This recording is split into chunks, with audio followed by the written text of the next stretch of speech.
To order a new CIBC card, start by logging into your CIBC account.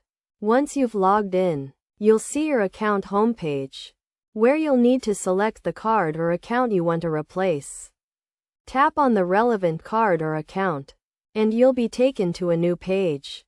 From there, tap on the Manage My Card option, which will provide you with 3 different options.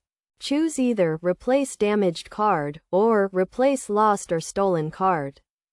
Depending on your situation, if your card is lost or stolen, you'll need to lock it before requesting a replacement.